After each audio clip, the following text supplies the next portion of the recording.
যা, আজকে ঘুম থেকে উঠতে এতটা দেরি হয়ে যাবে কখনো কল্পনাই করিনি। তাড়াতাড়ি রান্নাটা চাপিয়ে ফেলি, না হলে মা তো আবার অনেক রাগ করবেন।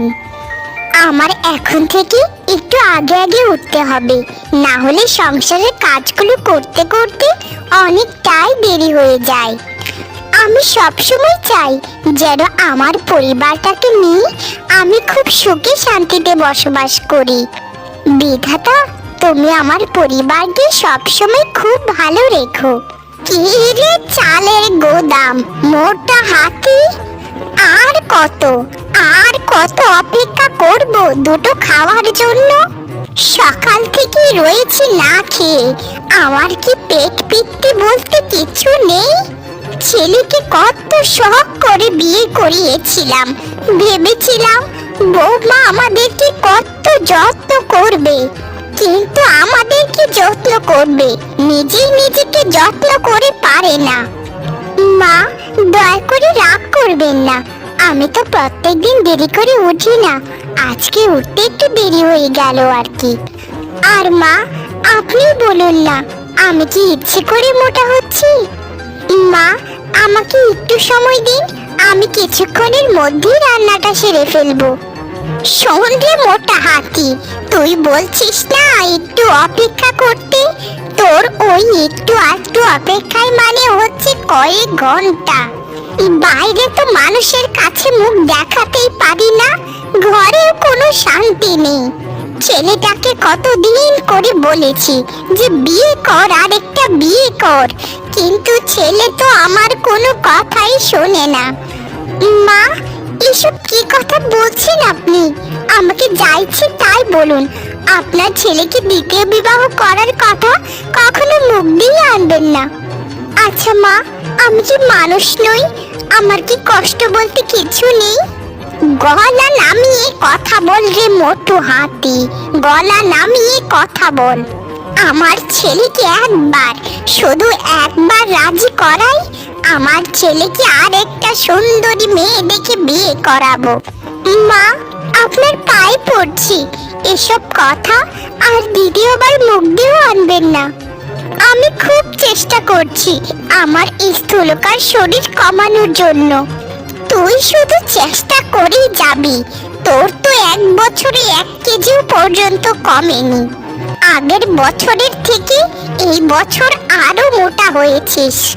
কিছুদিন পর এরকম মোটা হবি যে তুই বাইরে বেরোতে পারবি না, আমার দরজা দিয়ে তোর শরীর যাবে না। তাড়াতাড়ি রান্নাটা কর, আমার ছেলে একটু পর ঘুম থেকে উঠে খাবার চাইবে। আচ্ছা ঠিক আছে মা, আপনি যান, আমি রান্নাটা এক্ষুনি করে ফেলছি। আর মা শুনুন না, আপনি বলেছিলেন না আপনার কোমরের ব্যথাটা বেড়েছে, ওটার জন্য আমি ওষুধ এনেছি, আপনাকে লাগিয়ে দেব কেমন? হয়েছে হয়েছে, এত আদিক্ষেতা দেখাতে হবে না, তোর ওই আদিক্ষেতায় আমার মন একটু গলবে না রে। কি রে আমার সোনা বাবা রাজু, অফিস আজ কেমন কাটলো রে তোর? তোর মুখটা এরকম শুকনো লাগছে কেন রে বাবা? তোর কি হয়েছে? তোর মাকে সব খুলে বল। আর বলো না মা, আমার অফিসের সহকর্মীরা আমাকে নিয়ে আজ খুবই হাসাহাসি করছিল। তাদের মুখে শুধু একটাই কথা, আমার বউ এত মোটা যে একদম হাতির মতো। আমি শুধু চুপ ছিলাম।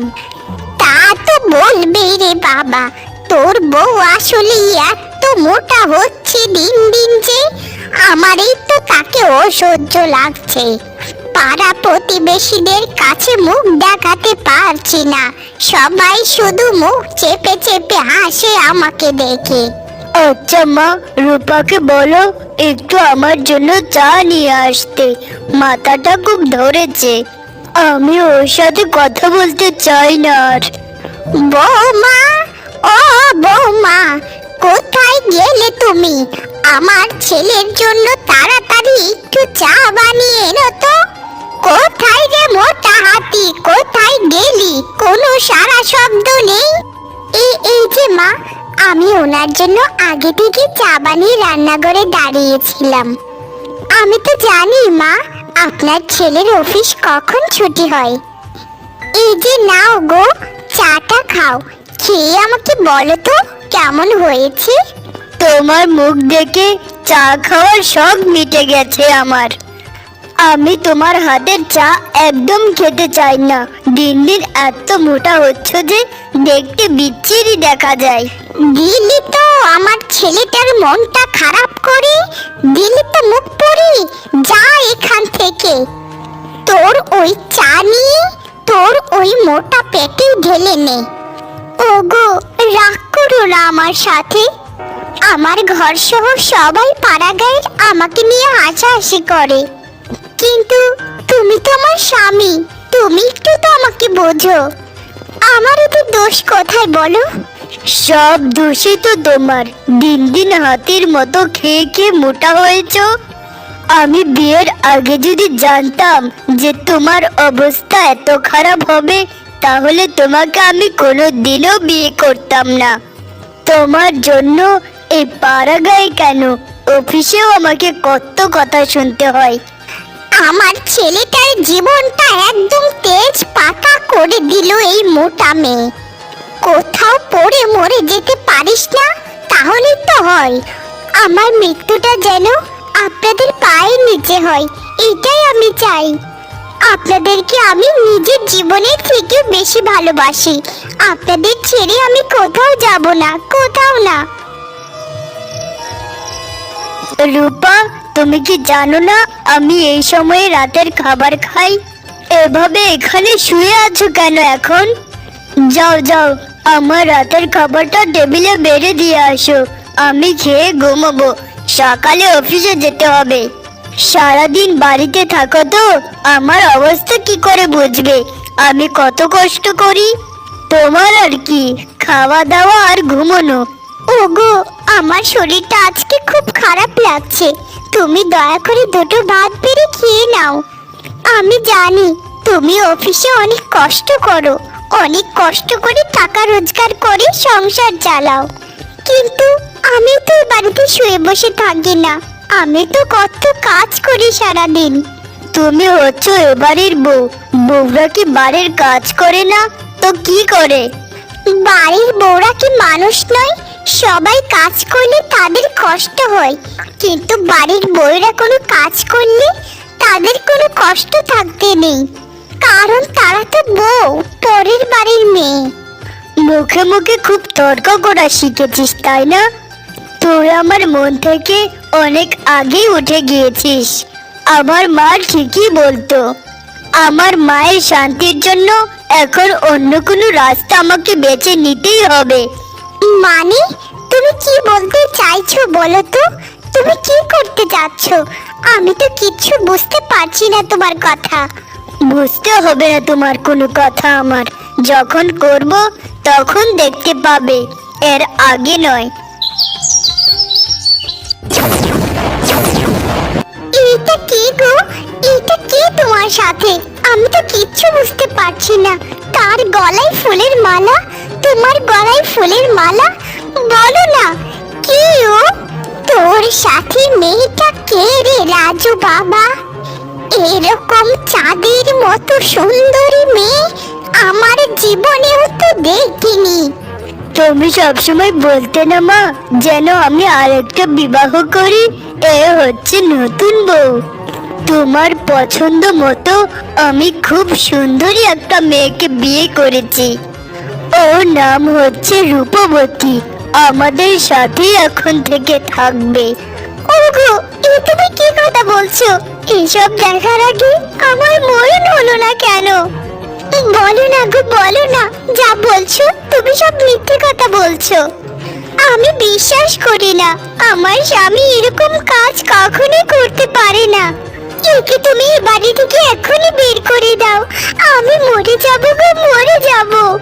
এই শোন চালের বস্তা মোটা হাতি, আমি এ বাড়ি ছেড়ে এক পাও নড়বো না।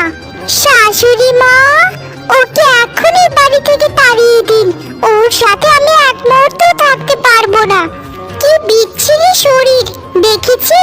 আমি কত সুন্দরী আর আমার গড়ন কত সুন্দর। তোকে একদম বেলুনের মতো মোটা দেখা যায়, যে কোনো সময় মনে হয় ফেটে যাবি। শুনেছো আমার নতুন বউ কি বলেছে? তোমাকে এ বাড়ি ছেড়ে চলে যেতে হবে এখন। আমি আমার নতুন বউ আর মা মিলে খুব সুখে শান্তিতে থাকবো এখন থেকে। শুনেছিস রে গবেট, আমার নতুন সুন্দরী বউ কি বলেছে? তাড়াতাড়ি তাড়াতাড়ি তুই এই বাড়ি থেকে বেরিয়ে যা। তোর ছায়াটাও যদি এই বাড়িতে কোনোদিন দেখেছি তো তোর সাথে হবে আমার সেদিন। আমি আমার ছেলে আর আমার নতুন বউকে নিয়ে এখন থেকে খুব সুখে শান্তিতে সংসার করব। আর শোন, তোর বিয়ের পর থেকে আমার স্বামী তোকে যা শাড়ি গয়না দিয়েছে ওখান থেকে যদি একটাও তুই নিস তাহলে তোর হাত কেটে ফেলবো আমি। ওসব গয়নাগাটি শাড়ি আমার এখন থেকে। আমাকে ছেড়ে যখন তোমরা সবাই এত সুখে থাকতে পারবে তাহলে আমি আজই এখন এবারে ছেড়ে চলে যাচ্ছি। হায় ঈশ্বর, আমি কি পাপ করেছিলাম যার জন্য আমার সংসারটা ভেঙে গেল।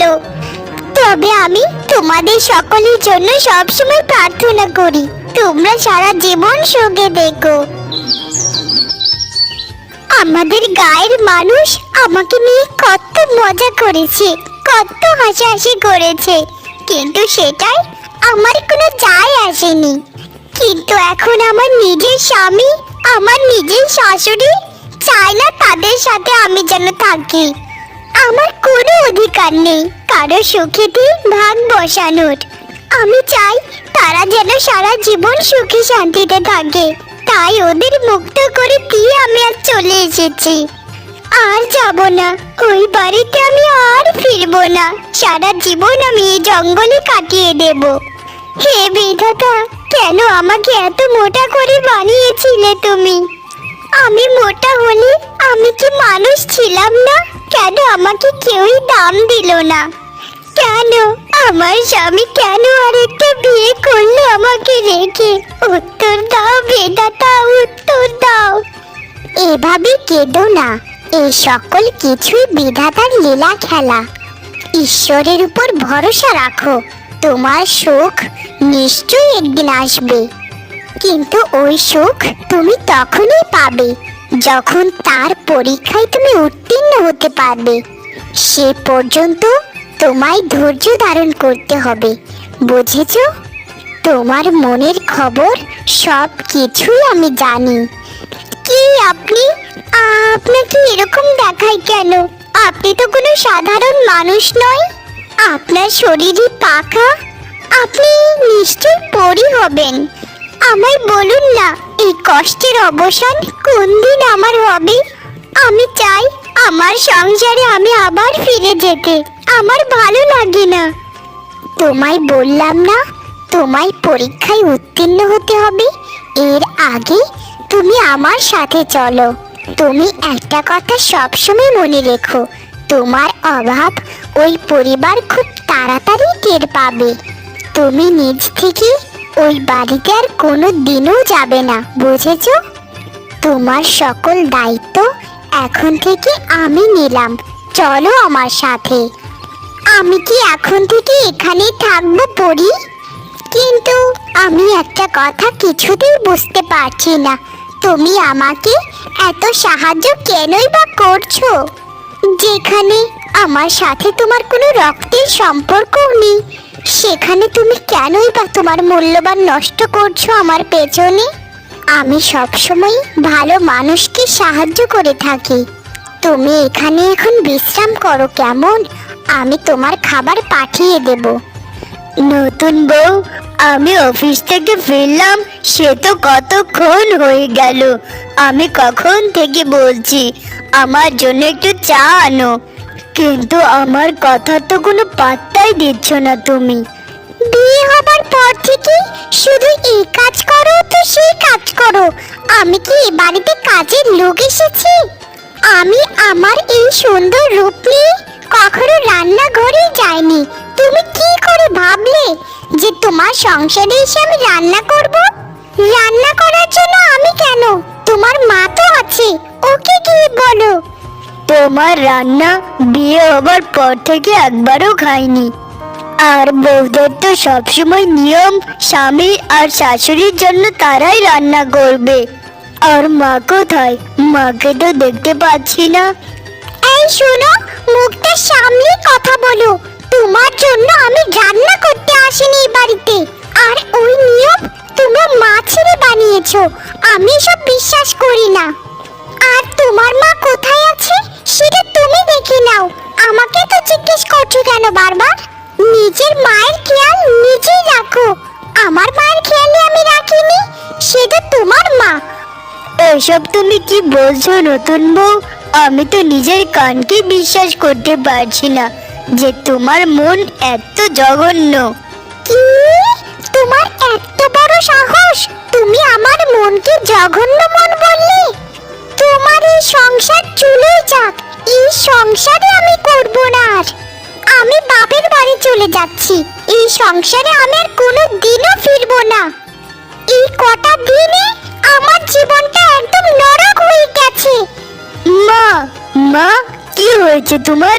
তোমার চোখে জল, তুমি কান্না করছো কেন বলো? তোমার কি শরীর ভালো নয়? আমার আর শরীর, সকাল থেকে জ্বরে গা পড়ে যাচ্ছে। বৌমাকে বলেছিলাম যে আমার মাথায় একটু পানি ঢেলে দাও। নতুন বউ আমাকে যাচ্ছে নয় তাই বলেছে।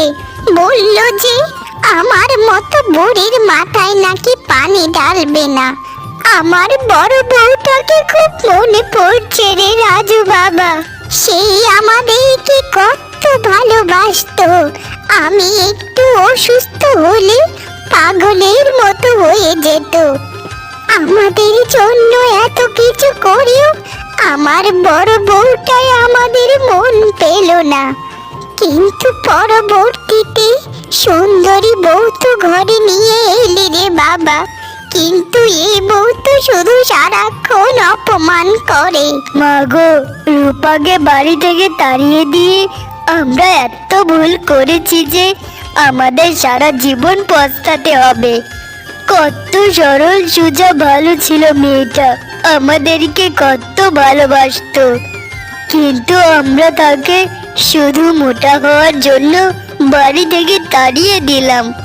বিধাতা আমাদেরকে কোনো দিনও ক্ষমা করবে না মা, কোনো দিনও না। শোন রে বাবা রাজু, আমি কিচ্ছু শুনতে চাই না। আমি শুধু আমার রূপা বৌমাকে ফিরে পেতে চাই। তুই যেভাবে হোক, যে কোনো মূল্যে হোক আমার বৌমাকে এনে দে। আমার মনটা কেমন যেন বলছে রূপা জঙ্গলের এদিকে এসেছিল, কিন্তু সারাটা দিনই তো জঙ্গলে খুঁজলাম, রূপাকে কোথাও খুঁজে পেলাম না। জানি না বিধাতা রূপা কোথায় আছে, কি অবস্থায় আছে, কি খাচ্ছে, আমি কিচ্ছু জানি না। জঙ্গলের আরেকটু গভীর পর্যন্ত খুঁজে গিয়ে দেখি রূপাকে পাই কিনা। বিধাতা তুমি আমাকে রূপাকে খুঁজতে সাহায্য করো, রূপাকে খুঁজে বের করে দাও। রূপা, গিন্নি, তুমি এখানে? আমি তোমাকে কত জায়গায় যে খুঁজেছি তা কি করে বোঝাবো তোমায়, কিন্তু অবশেষে মনের ডাকে আমি তোমাকে জঙ্গলে খুঁজতে এলাম, তোমায় পেয়ে গেছি গিন্নি। ওগো, তুমি জঙ্গলে এলে কেন? আর তুমি আমাকে খুঁজছে না কেন বলো? আমাকে কি মেরে ফেলতে এসেছো? আমাকে মেরে ফেলো। গিন্নি, বাড়িতে চলো, মা খুবই অসুস্থ হয়ে পড়েছে, শুধু তোমার নাম বলছে, বলছে বৌমা না আসলে মা মরে যাবে। আর রাগ করে দেখো না গিন্নি, ওই কালনাগিনীকে আমি বাড়ি থেকে বের করে দিয়েছি। আমাদেরকে ক্ষমা করে দাও গিন্নি, ক্ষমা করে দাও। তুমি মোটা নও গিন্নি, তুমি আমাদের কাছে পৃথিবীর সব থেকে সুন্দর মানুষ। তোমার হাতে পায়ে ধরছি গিন্নি, আমাকে ক্ষমা করে দাও। ওগো, এভাবে বলো না গো। তুমি তোমার ভুল বুঝতে পেরেছো, এটাতেই আমি অনেক খুশি। আর তোমরা যদি আমাকে সেদিন না তাড়িয়ে দিতে, আমি এখানে কোনো দিনেও আসতাম না। তোমাদেরকে আমি এইরকম সুন্দর ও নতুন নতুন কার্টুন ভিডিও দেখতে চাইলে ছোট ছোট কিউট বাচ্চারা এবং বড় লোকেরা তোমরা আমাদের চ্যানেলটাকে সাবস্ক্রাইব করে রাখবেন এবং পাশে থাকা বেল আইকনটিকে প্রেস করে রাখবেন, যাতে আমাদের ভিডিও সবার কাছে আপনাদের কাছে পৌঁছায়। হ্যাঁ, অবশ্যই ভিডিওতে একটি লাইক এবং অবশ্যই একটি কমেন্ট করে দেবেন এবং তোমার বন্ধু বান্ধব স্বজনদের কাছে ভিডিওটা শেয়ার করে দেবেন। ভালো থাকবেন, সুস্থ থাকবেন, সতর্ক থাকবেন।